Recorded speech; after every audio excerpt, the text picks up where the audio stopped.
Varicose veins కి సరైన చికిత్స కోసం సంప్రదించండి ఎవిస్ హాస్పిటల్. నమస్తే, మీరు చూస్తుండే సుమన్ టీవీ. నేను మీ కీర్తి. ప్రేక్షకులందరికీ సంక్రాంతి పండుగ శుభాకాంక్షలు. నాతో పాటు ప్రముఖ ఆస్ట్రాలజర్ నానాజీ పట్నాయక్ గారు ఉన్నారు. నమస్తే గురుగారు. శ్రీమాత్రే నమః. హ్యాపీ సంక్రాంతి గురుగారు. హ్యాపీ సంక్రాంతి మీకు మరియు మన సుమన్ టీవీ ప్రేక్షకులందరికీ కూడా. ఎస్ గురుగారు, సంక్రాంతి అనగానే మీకేం గుర్తుకొస్తుందండి? మీరు ఏం చేసేవారు అప్పుడు చిన్నప్పుడు? నేనైతే మీరు నమ్మరు, 6 నెలల ముందు నుంచి గాలిపటాలు ఎగురుస్తూ ఉండేవాడిని.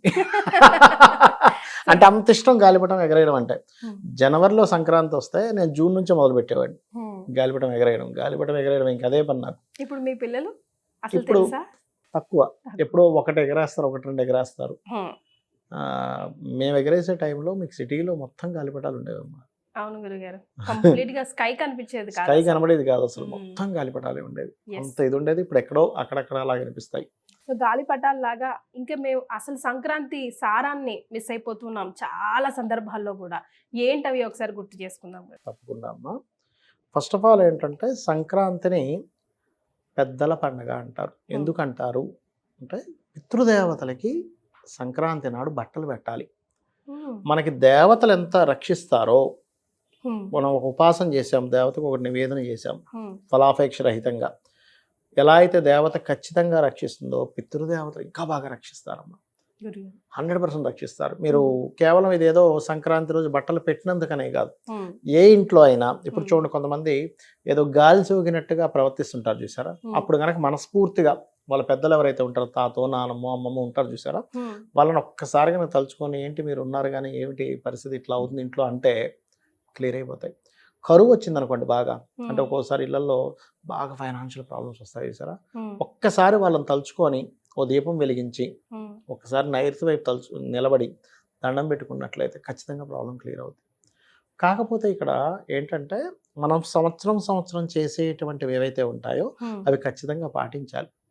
వాళ్ళకి సంవత్సరానికి ఒకసారి పెట్టేటువంటి ఆబ్దికాలు ఏవైతే ఉన్నాయో 1 ఇయర్కి మొత్తం ఫుడ్ వాళ్ళకి 1 day, 1 year is equal to 1 day. Okay, అది అయితే ముఖ్యంగా పెద్దలకి చేసేటువంటి పండుగ ఇది. రెండవది మరి దేవతా సంబంధించి చేయకూడదు అంటే చేయాలి.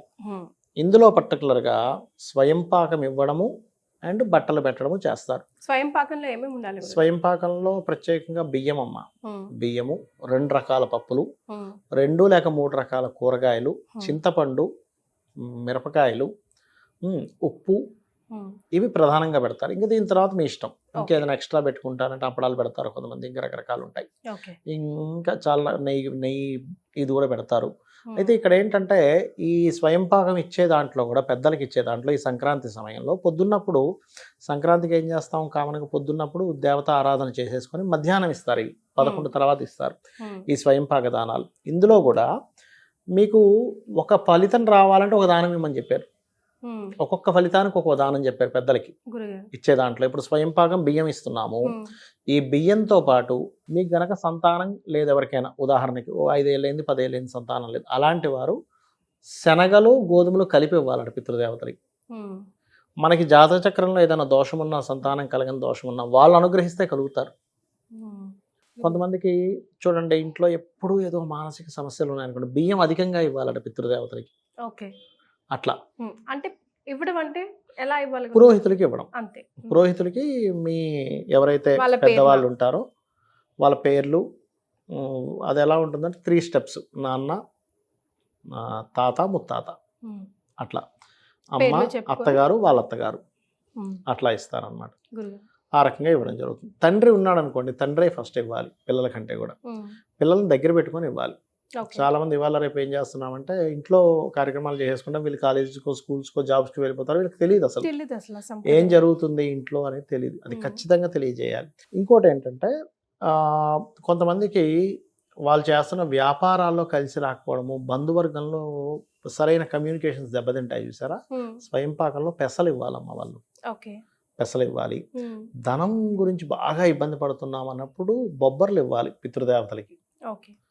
ఎక్కువ రోగాలు వస్తున్నాయి ఇంట్లో, ప్రతిది ఏదో ఒక రోగం ఇంట్లో వస్తుంది అన్నప్పుడు నువ్వులు ఇవ్వాలి.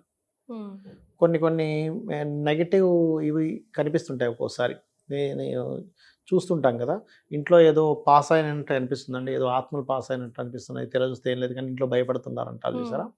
అలాంటప్పుడు మీరు పితృదేవతలు కనుక మీరు తలుచుకుంటే ఇమీడియట్లీ క్లియర్ అవుతుంది. బొబ్బర్లు ఇమ్మని చెప్పింది దానికి. ఓకే. బొబ్బర్లు కాదు, మినుములు. మినుములు. మినుములు ఇమ్మని చెప్పింది. ఉమ్. అది అట్లా అనమాట. ఒక్కొక్క దానికి ఒక్కొక్కటి చెప్పారు. అయితే ముఖ్యంగా చెరుకు ఉంటుంది కదమ్మా, ఉమ్. చెరుకుని పాలల్లో పెట్టి అంటే చెరుకుతో తిప్పుతూ పాయసం వండుతారు సంక్రాంతి నాడు. ఓకే. చెరుకు గడతో తిప్పుతూ చెరుకు గడత తిప్పుతూ పాయసం వండి పాయసం. దాన్ని సూర్య భగవానుడికి పెడతారు నివేదన. నివేదన. ఎందుకంటే సూర్యుడికి ఎందుకు ఎక్కువ ప్రత్యేకత ఇస్తారు సంక్రాంతికి కానీ భోగికి కానీ అంటే, సూర్యుడు కర్మస్థానంలోకి ఎంటర్ అయ్యాడు. మకర సంక్రాంతి కదా, మకర రాశిలోకి ఎంటర్ అయ్యాడు. ఉమ్. అంటే పుణ్యాన్ని ఇవ్వడానికి కారకుల్లో సూర్య భగవానుడు ఒకడు. మీరు ఏదైనా పూజ చేసామో, అర్ఘ్యం వదిలామో ఖచ్చితంగా పుణ్యం వస్తుంది, పాపం తగ్గుతుంది. ఉమ్. సూర్యుడికి ఆ పోర్ట్ఫోలియో ఉంది. ఎందుకంటే పంచమాధిపతి ఆయన, ఉమ్. Natural fifth lord. ఆయన కర్మస్థానంలోకి ఎంటర్ అయినందుకు ఆయనను ఆరాధిస్తే మనకి ఏదైనా ఉన్న కర్మ కాస్త క్లియర్ అవుతుంది. బ్యాడ్ కర్మ ఏదవుతుందో క్లియర్ అవుతుంది, గుడ్ కర్మ పెరుగుతుంది అనేటువంటి భావంతో చేస్తారు. ఉమ్. అందులో ప్రత్యేకంగా బెల్లం వేసినటువంటి పాయసాన్ని చెరుకుగడతో తిప్పి గనక పెట్టినట్లయితే ఇంకా మంచి ఫలితాలు వస్తాయి.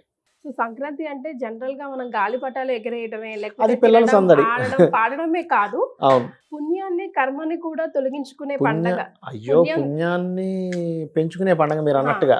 పుణ్యాన్ని పెంచుకొని కర్మని Yeah. తొలగించుకునే పండగ అని మీరు చెప్పే మాటల్లో చాలా క్లియర్ గా అర్థమవుతుంది. పుణ్యాన్ని పెంచుకునే పండగమ్మ. కరెక్ట్గా మీరు క్యాచ్ చేశారు.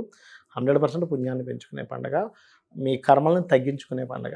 Yes. ఇంకా చిన్నపిల్లలు అంటే గాలిపటాలు ఎగరేయడం, ఇంట్లో పిండి వంటలు తయారు చేయడం. ఇంకోటి ఏంటంటే మనకి ఇప్పుడంటే కొంచెం ఆ కల్చర్ తగ్గింది, కానీ ఖచ్చితంగా పిండి వంటలు ఎక్కువ చేసి విరిగి పురుగు వాళ్ళకి ఇచ్చేవారు. ఉమ్. దీనివల్ల ఏమవుతుందంటే మీకు ప్రత్యేకంగా రిలేషన్స్ బాగుంటాయి ఉమ్. ఒకటి. రెండవది ఏమవుతుందంటే దోషాలు పోతాయి ఎవరికైనా మనం ఇచ్చినట్లయితే. వాళ్ళకేం దోషమే వంటకో తీసుకున్న వాళ్ళకి, మరి కానీ నలుగురికి పంచిపెట్టినందుకు దోషం పోతుంది. ఎస్. అలాగే గురుగారు కంపల్సరీ కొంచెం శనిదేవుని శాంతి పరచుకోవడానికి కూడా దాన ధర్మాలు చేస్తే సంక్రాంతి రోజు చాలా మంచిది అంటారు కదా. అవును. సో అవి ఎలాంటివి? కార్మికులకి ఉమ్. పంచాలి, ఫుడ్ ఐటమ్స్ అన్నా ఇవ్వాలి, కనీసం బిస్కెట్ ప్యాకెట్స్ అన్నా ఇవ్వాలని మీరే గత వీడియోలో అవును, చాలా అవును, చెప్పున్నారు అవును కదా. తల్లి, అవును. సో అలాంటివి కొన్ని సింపుల్ రెమెడీస్. తప్పకుండా అమ్మా. ఇక్కడ ఒక చిన్న క్లారిటీ ఇస్తాను నేను మీకు. ఇప్పుడు మనం దానం 2 రకాలుగా ఉంటుంది. ధర్మము, దానం అనాలి. అంటే మీరు ఎవరికైనా మీ కింద పనిచేసే వాళ్ళకి, మీ ఫ్యాక్టరీలో వర్క్ చేసే వారికి, వాళ్ళకి ఇచ్చేది ధర్మం కిందకు వస్తుంది. ఓకే. మీరు పురోహితుడికి ఇచ్చేది దానం కిందకు వస్తుంది. ఓకే. అంటే పురోహితుడికి ఇచ్చేది ఏదైతే ఉందో ఈ జన్మలో మీకు ఇబ్బంది పడుతున్న గ్రహ దోషం తీయడానికి ఇవ్వాలి. మీరు మామూలుగా బయట ఇప్పుడు ఒక పిల్లవాడికి పుస్తకాలు లేవు, పుస్తకాలు కొనిచ్చారు, లేకపోతే ఇంకో వ్యక్తికి ఎవరికో ఫీజు కట్టడానికి డబ్బులు లేవు ఇచ్చారు, లేకపోతే ఎవరికో ఫుడ్ ఇచ్చారు. ఇక్కడ ఏమి మంత్రం ఉండదు. మీరు ఓన్లీ వాళ్ళకి ఏవో సేవ చేయాలి. హార్ట్ఫుల్గా అనిపించింది మీకు, అరే ఇన్ని డబ్బులు ఖర్చు పెడుతుంటాం, ఏముంది ఒక 100 రూపాయలు ఫుడ్కి ఇస్తే ఉందిలేని ఇస్తాను చూసారా. ఇది ఇక్కడ మీకు పనిచేయదు, నెక్స్ట్ జన్మకి పుణ్యంకి పనిచేస్తుంది. అది చేయాలి, ఇది చేయాలి. పురోహితులకి ఇచ్చేటువంటి దానము ఇవ్వాలి. ఇప్పుడు ఉండేటువంటి దోషాలు తగ్గించుకోవడానికి మనం పూర్వజంలో ఏదో తెలుసో తెలియకో దోషం చేసి ఉంటాం, అది మనల్ని వెంటాడుతుంది. ఇదేమో పురోహితుడికి ఇచ్చేదేమో ఈ దోషం తగ్గడానికి. ఎందుకంటే ఆ పురోహితుడికి వెళ్తుంది మన దోషం, మన కర్మ షిఫ్ట్ అవుతుంది. అతను గాయత్రి చేసుకుంటాడు మళ్ళీ దాన్ని తగ్గించుకోవడానికి. గాయత్రి కనీసం 2 సార్లు అయినా గాయత్రి చేయకుండా తీసుకుంటే ఆయనకి ప్రాబ్లం ఉంది. కాకపోతే నేను చేసుకోను, నేను ఇవ్వను, నేను తీసుకోను అనకూడదట. పురోహితుడు ఖచ్చితంగా తీసుకోవాలని చెప్తుంది శాస్త్రం. ఇది ఎలా ఉంటుందంటే, నేను బార్డర్ దగ్గర ఉంటాను కానీ నేను గన్ కాల్చను అంటే సోల్జర్ యొక్క ధర్మం కదమ్మా అది. సోల్జర్ ధర్మం ఎట్లాగో ఈ పురోహితుడి ధర్మం కూడా అంతే గొప్పది. ఇతను పురానికి హితం చేసేవాడు కదా, పురంలో ఉండే వాళ్ళందరికీ హితం చేసేవాడిని పురోహితుడు అంటారు. సో ఆ రకంగా అనమాట. సో మీరు అన్నట్టుగా ఎవరికైనా ఏదైనా లేదు, కింద వాళ్ళకి ఏదో ఒక డ్రెస్ కొనివ్వడము, ఇట్లాంటివన్నీ ఇవ్వడం కూడా మనకి పరోపకారం పుణ్యం అని చెప్పింది మనకి వేదం. ఏమిటంటే సింపుల్ ఏం లేదు, వేదం మొత్తం సారం పరోపకారం పుణ్యం, పరపీడనం పాపం. ఇంకోటి ఇబ్బంది పెట్టావంటే పాపం వస్తుంది, ఇంకోటికి నువ్వు హ్యాపీ చేసావంటే పుణ్యం వస్తుంది. సింపుల్ వస్తుంది. మరొకసారి సంక్రాంతి శుభాకాంక్షలు గురుగారు. శ్రీమాత్రే నమః. శ్రీమాత్రే.